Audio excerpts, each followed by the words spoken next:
Hey guys, welcome to the next tutorial for ethical hacking and penetration testing. So in this tutorial I'll be teaching you how to install Kali Linux on MacBook Pro or Air or whichever version you have, and this is specifically mentioned for the Mac OS X, which I assume that you would be using because it is the latest one. So the things that you would need would be the grub2, the refind, the specific boot thing which you would be using, and the pros of installing would be we would be using grub2 for EFI, which is simple and easy to use, and Mac OS X can be encrypted but requires extra work, and I would not be teaching you in this tutorial. And Kali Linux would be encrypted as well, and it will coexist with the Mac OS X, and Kali Linux bootable USB cannot be booted with the refind version. So since Kali Linux 1.1 is based on Debian, which is EFI enabled by default, we will not be requiring the refind to go ahead and install it on MacBook Pro. And but still, just in case if you have any older version of MacBook, then you would require, if you have any version earlier than MacBook 2012, then you would require refind. So you can go on the Google on this website. I'll just go ahead and open here and let's search refind, and we need to install this since Mac does not have the UEFI version, so we need to install this. You can go ahead and okay, so you need to go ahead and download this for the Mac version. Yeah, obviously it is for Mac. So once you install it, it will be able to detect dual boot, and then you can go ahead and install this on your specific MacBook Pro, and you can see this are the described processes, but this is not which we would be using because Kali Linux requires a different thing. So first thing first, install refind on MacBook Pro, and then boot up your MacBook and download the refind binary zip file and extract it. Once you've extracted it, open your terminal and type to cd downloads, and then go ahead and start. Let's assume that I have this MacBook Pro. So if this is my MacBook terminal, go to your cd refind and whichever directory you have, and since I won't have, I'll just be assuming. And once you have the specific folder, just going to type /install sh, and it will install everything related to refind inside your MacBook Pro. And at the MacBook Pro OS X, execute the disk utility, create a new partition and make it as two, one for Macintosh HD, that's hard disk, and new one for Macintosh HD2. And then remove the newest created partition. Do not format it, leave it as it is, and after that shut it down. Insert Kali Linux live, install USB to the MacBook Air, MacBook Pro, and then power on your MacBook Pro with long pressing Option key. When the Kali Linux boot menu is displayed, select Live AMD 64 and press the tab to add persistence at the end of the line. The Kali Linux will be installed, and install it as per your normal process as to way we do that. So next time when you go ahead and try to run the Kali Linux, it will ask you whether to start the MacBook Pro or to install or to run the normal version, that is Kali Linux. So once you have all of these things, the next thing that we need to do is to go ahead and install the live USB. And so before I proceed, let me explain to you what live USB is. I'll just go ahead and open the Kali Linux website, and I'll just type Kali live USB. So what this does is that you need to boot your computer or laptop, whatever it is, through your USB drive. You need to go ahead and make your USB drive bootable for your Kali Linux, and once you have that, you can straight away go ahead and connect it to your computer and run your Kali Linux even without installing it on your computer. So once you could do that, no matter what you do, you will not be there would be no trace of you getting caught, even if everything goes wrong or for any other thing.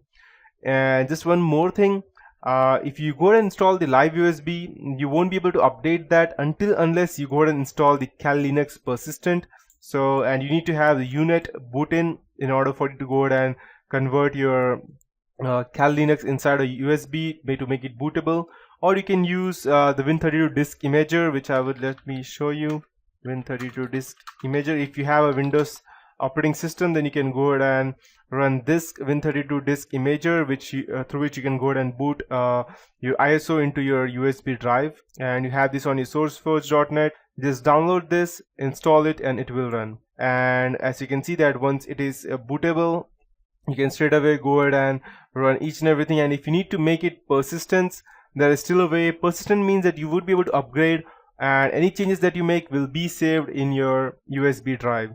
I cannot show you that because I don't have a USB drive as of now, but you can do that. And I would suggest you having a minimum of let's say 16 GB of USB, because a Kali Linux will take approximately a total of 7 or 6 GB of your total space, and remaining should be there in case you need to install anything separately or anything extra. And once you connect it, you will be able to run each and everything related to Kali Linux through that USB. So that is what Kali USB is. So now we know that, let's go ahead and configure the remaining things that we need. So I can go ahead and show you as to the next thing that we need to do is we need to update our social engineering toolkit. It would be, to start that, just type SETOOLKIT. Once you hit enter, it will start, and type yes, enter, it will start. So need to update all the third-party modules and SCT configuration. So just type 3, as you can see that 3 means third-party modules. So you can see we have these two modules over here. To update these things, go ahead and update the social engineering toolkit. That would be 4, and it will go ahead and check all the updates and get itself the latest updates. After that, go ahead and update your SCT configuration, type 5 and hit enter, and yes, we have all the latest updates. The next thing that we would need to do would be to go ahead and update the MSF console. So I need to type MSF console, and we need to go ahead and update that so that, because sometimes what happens is that it's not updated along with your normal repositories. That's the reason we need to go ahead and specifically install that.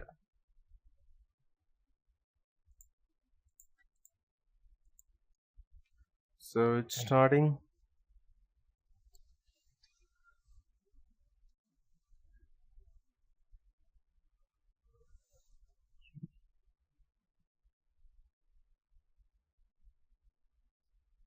It can take a bit of time to start, and the things that we need to go ahead and install would be let's check if we have the LibreOffice over here. Okay, we don't have the LibreOffice. Let me check. Okay, we don't have the LibreOffice, and as you can see that this is the Metasploit framework, which has 1389 exploits as of now, which out of which 788 are auxiliary, and 356 payloads, out of which 37 are encoders.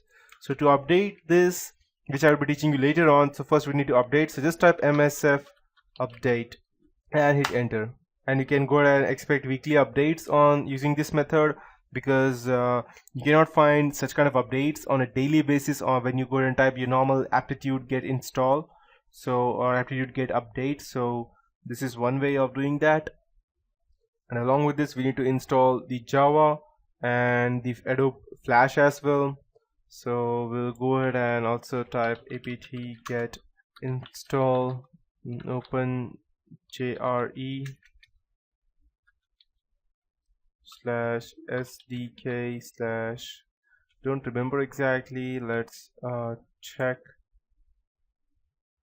Okay, install Java Kali Linux and install Adobe Flash and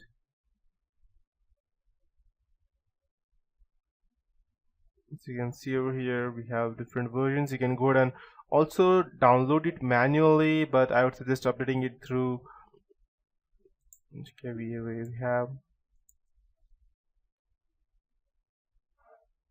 start apt get install Flash,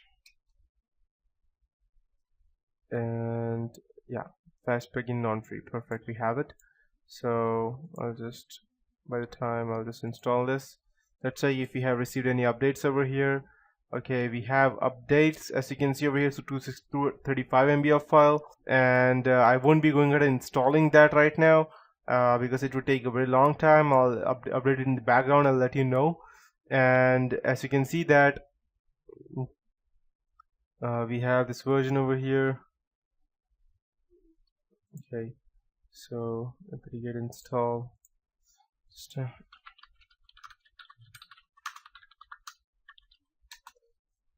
Okay, here we have it. I'll just copy that and paste it over here.